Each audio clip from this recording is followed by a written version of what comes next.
தனிமையின் வலி. தனியாக இருக்கிறது கஷ்டமாங்க, அது வலிக்குமா? கண்டிப்பாக கிடையாது. அதை அனுபவிக்கிறவங்களுக்கு தான் நான் சொல்கிறது புரியும். தனியாக இருக்கிறது வலி இல்லைங்க, அது ஒரு விதமான சந்தோஷம், ஒரு பீஸ்ஃபுல்னஸ், ஒரு நிம்மதி. அதை அனுபவிச்சவங்களுக்கு மட்டும்தான் நான் சொல்கிறது புரியும், தெரியும்.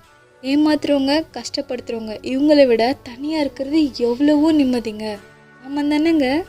நம்மளை ஏமாத்துறவங்க, நம்மளை கஷ்டப்படுத்துகிறவங்க இவங்க மத்தியில் நம்ம இருந்து நம்மளும் சஃபர் ஆக்கிக்கிட்டு அவங்களையும் கஷ்டப்படுத்திட்டு இருக்கோம். இவங்கக்கிட்டே இருந்து கொஞ்சம் தனியாக இருந்து பாருங்களேன், கண்டிப்பாக நான் சொல்கிறது புரியும். அது அனுபவிச்சவங்களுக்கு தான் புரியும் நான் சொல்கிறது கூட.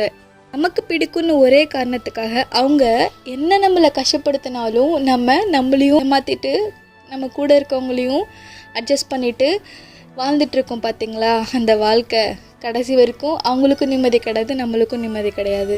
எதுக்குங்க? அது அவங்களுக்கு வலிக்குதோ இல்லையோ நமக்கு ரொம்ப கஷ்டமாக இருக்குங்க. அதை அனுபவிக்கிறவங்களுக்கு தான் புரியும் நான் சொல்கிறது, இல்லைங்களா?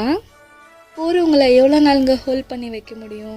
அவங்கள பிடிச்சி இழுத்து நம்ம கையில் ஃபுல்லாக காயமாக இருக்குது, நம்ம கை கொஞ்சம் பாருங்களேன், போகட்டுமே, விட்டுருங்க. நம்ம லைஃப்பை நம்ம தனியாக இருந்து சந்தோஷமாக வாழலாம். அவங்க நம்ம கூட இருக்கும்போதே இவ்வளோ நம்ம வாழ்க்கை கஷ்டமாக இருக்குன்னா அவங்க நம்ம லைஃப்பில் இருந்தால் நம்ம லைஃப் எப்படி இருக்கும்னு நான் சொல்லாமல் நீங்கள் திங்க் பண்ணி பாருங்கள், புரியும்.